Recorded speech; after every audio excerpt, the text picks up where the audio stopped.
Hello, hello, hello. Welcome to The Imperfect Entrepreneur. And when things are growing crazy, just keep on moving. Don't let up. Man, we just finished up this crazy design for this project, and it was a disaster. 3 years in design. It was so painful. I can't wait to dive into that with you and the lessons that I learned on today's podcast. So the kids were sick for the last week, and it was kind of a bummer too because my in-laws were in town, and my son, he doesn't really know who grandma or grandpa is right now, or Susu and Pop Pop. So he was kind of clinging on to mom and dad, and it was I wanted them to be able to enjoy like him running around and getting goofy and being a year and 3 months, year and 4 months.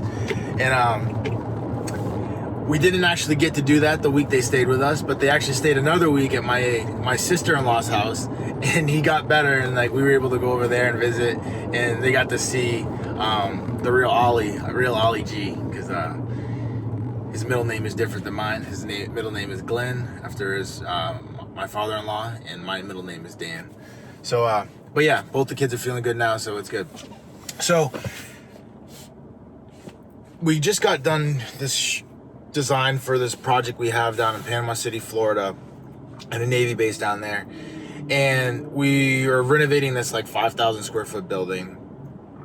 And this is just like every other design we've got done. Hire our designers, hire our consultants, go in there, measure everything up, get the as-built, make the new design work with the RFP. And then all of a sudden we started getting craziness back from the government after we make our submission. And the reviewer was literally trying to make us create a BIM model, which is, this crazy AutoCAD thing that allows you to detect clashes and whatever.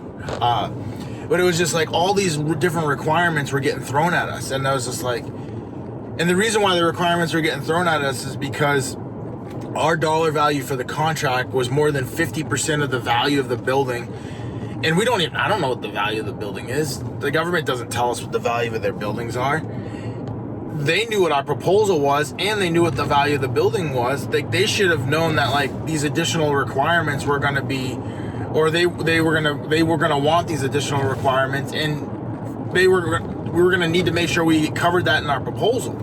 And none of that stuff was in our proposal. They wanted it. It was a big fight between the designers and the engineers, and took 3 years to get the design fully approved. And I say all that to say that the reason why most business owners will fail in the construction industry is they get themselves into a situation like the situation that I just got myself into. And it takes so long to get through it. And I mean, honestly, it's exhausting. It sucks energy, effort, brain power out of the organization. I mean, meetings and emails and getting attorneys involved. Nothing good comes out of that.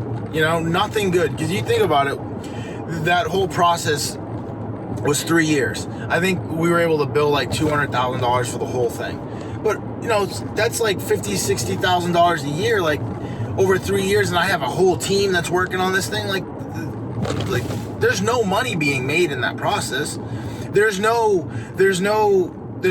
just basically a total drain in the organization. And when we get in those situations as business owners, either we give up and we quit, we get distracted and we go on other things, and the situation just continues to get bigger. So at the same time, I was working on other projects, but I was still putting energy on this situation, trying to diffuse it as much as possible, because I knew that we didn't want it to get too big where it was a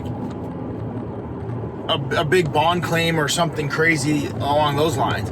But at the same time, we needed to keep the business moving. We couldn't rely on this job to keep moving. It literally took 3 years to get here, right? So just the biggest thing that most business owners will do when they get in this thing, and I've heard stories about this, is they quit. They don't know how to like get out of it. They don't know how to, and it was a lot to get out of it. I mean, there was a lot of give and take. Even when had given so much, I still had to even give more. I still had to give more to get out of it. But I knew getting out of this situation was going to be much better than just staying in it. Why? Because I don't want to deal with this for another year. I don't want to deal with this for another 2 years. I want to get this job behind us. And now there was a lot of growing in this process as well. Like our design process has stepped up 100-fold because we now know the possibilities of what can happen if like every little bullet point in the spec is called on us. And as a contractor, you have to be ready for that. You have to be ready for your client calling every little bullet point in the spec on you. And if you're not ready for it, you could be in for something that's gonna, hurt your business, put your business on pause for a while. And so our design process has increased significantly because now we have a full understanding of literally everything, because we were literally arguing piece by piece by piece because there was things that they were asking us to do that weren't in our requirements, and then there was things that they were asking us to do that we didn't have in our requirements but we needed to do, and we still did those things, and we got those things to the finish line. But digging into each one of those line items, digging into each one of those bullet points gave us a new understanding of how to make our designs better. So, that's great. At the same time, we now know like what's possible and what like the things that we need to avoid, right? The things that we need to make sure we include into all of our proposals. The things that we need to make sure our design team, because a lot of time, as a general contractor, we're relying on another entity to have a full understanding of that specific scope. And in this case, this design team has been doing it for 30 years, has been able to get through all these nuances time and time again with us. Like we had past performance with them and completed multiple projects with them. And then we run into this. So it's like, yes, I'm going to rely on my design team to have an understanding of like what is going to be required of them. At the same time, I'm going to be saying, hey, do you guys have this? Hey, do you guys have this? Hey, do you have this? The reason why I'm going to say it is because they're going to be requesting it of us, and we're all getting painted with the same brush. So if that person doesn't have it, and it's going to be a fight to get them to include it in their finished product, like I don't even want to be involved in it. So I'd rather us take ownership and understand what is fully required and confirm and double confirm and triple confirm that they have it. Why? Because I don't want to get in a situation like this where it even starts to question my desire, right? Like, you get in these situations like you're like, oh my God, like I can't believe this could be this bad. Do I really want to do this? Yes, I do. But it does make you question yourself, and it like a reason why I like these situations too is because it really shows you that you are committed. Like it showed me that I was committed. It shows me that I'm willing to do whatever it takes to get over this thing.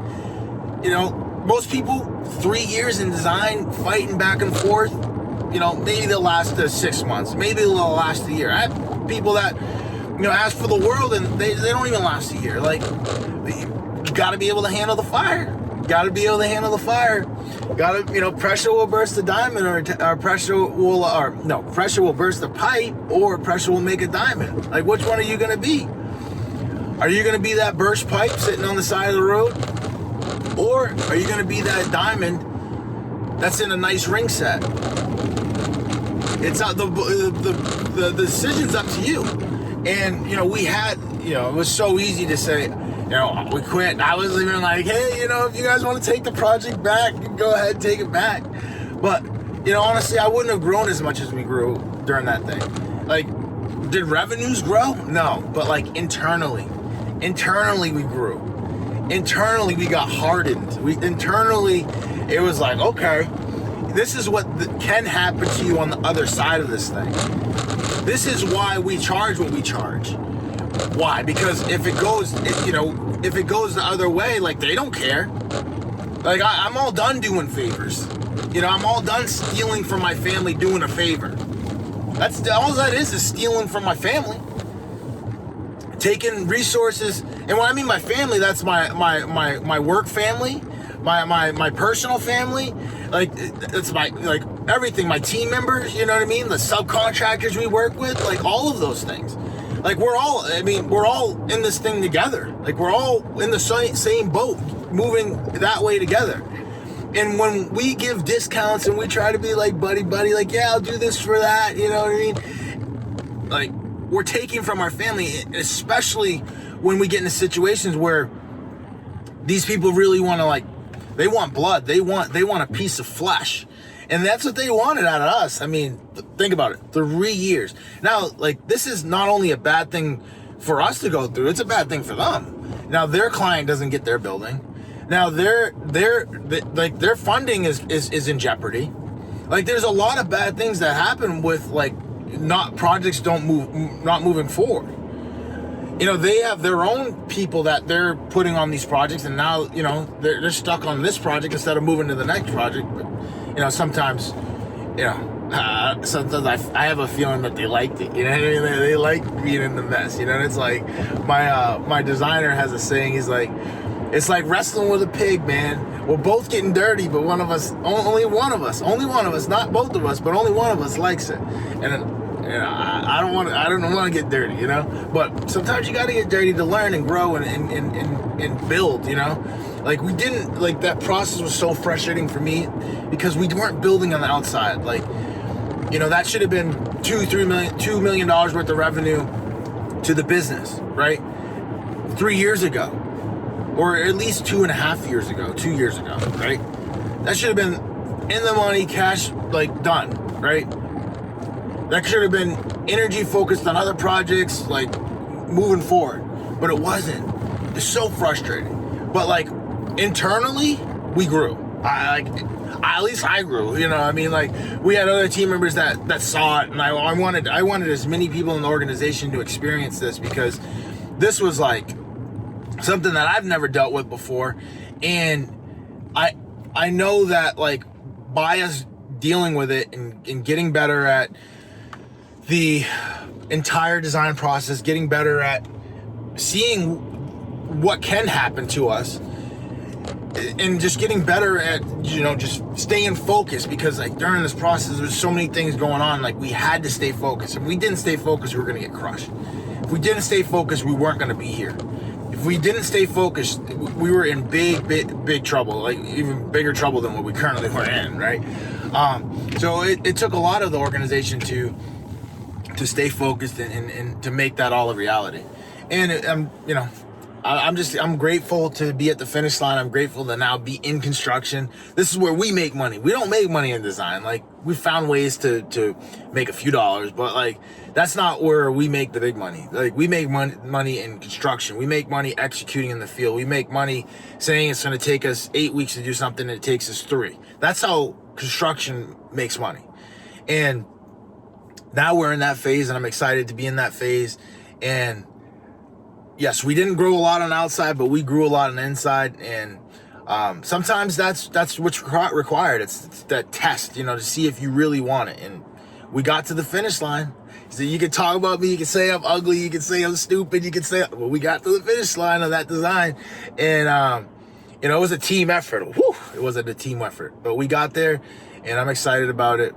And I challenge you to find those opportunities in your life and wrangle with them, like, push them to the limit, don't give up on them, work through them, find ways to maneuver through them. And, like, in that process, if you're paying attention, if you got the team around you, you're going to learn a lot, and it's going to be painful. It's going to cost you money. It's going to do all of those things.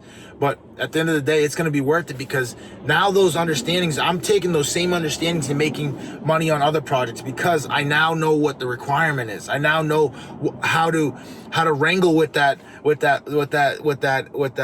situation. When I mean wrangle, it's like wrestle, you know?